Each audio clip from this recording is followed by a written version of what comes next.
कभी उत्तराखंड की वादियों में गए हो आप? वो घने देवदार के जंगल, वो हवाओं में खुली घंटियों की गूंज और हर घाटी में बसी एक आस्था, क्योंकि यहाँ हर पहाड़ किसी न किसी देवी या देवता का घर है। आज मैं आपको एक ऐसे देवता की कहानी सुनाने जा रहा हूँ जो न्याय के प्रतीक हैं, सच्चाई के रक्षक हैं और जिनकी घंटियों की गूंज आज भी आसमान तक जाती है। नाम है गोलू देवता।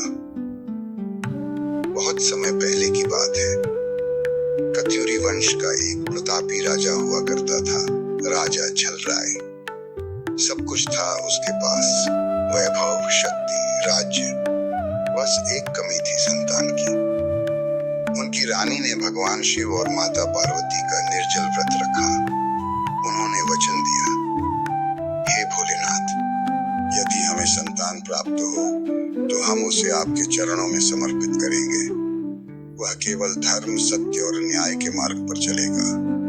भगवान शिव की कृपा हुई, मन्नत पूरी हुई और जन्म हुआ गोलू का, एक तेजस्वी, निर्मल और बुद्धिमान बालक।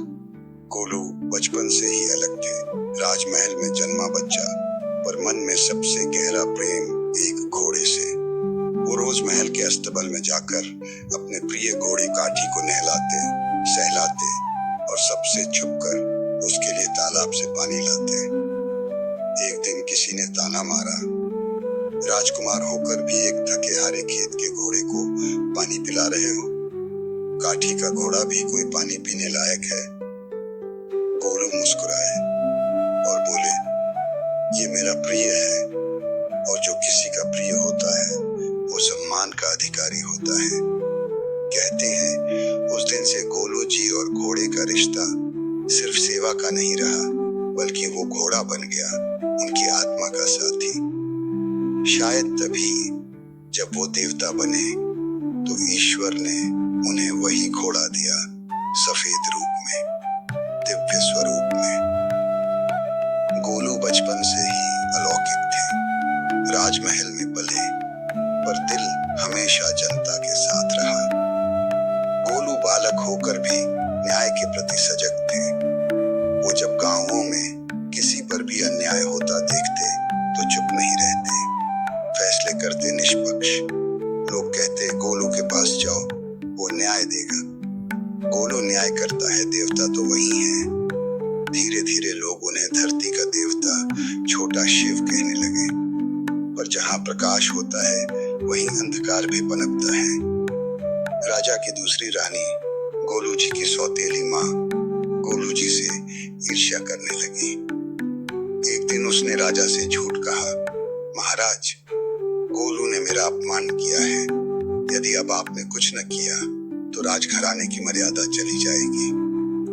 राजा क्रोधित हो गया। बिना सच जाने क्रोध में आकर गोलू जी का सिर कटवाने का आदेश दे दिया। आदेश जारी हो चुका था। सैनिकों को भेजा गया और गोलू जी ने बिना प्रतिरोध सिर झुकाकर आदेश मान लिया।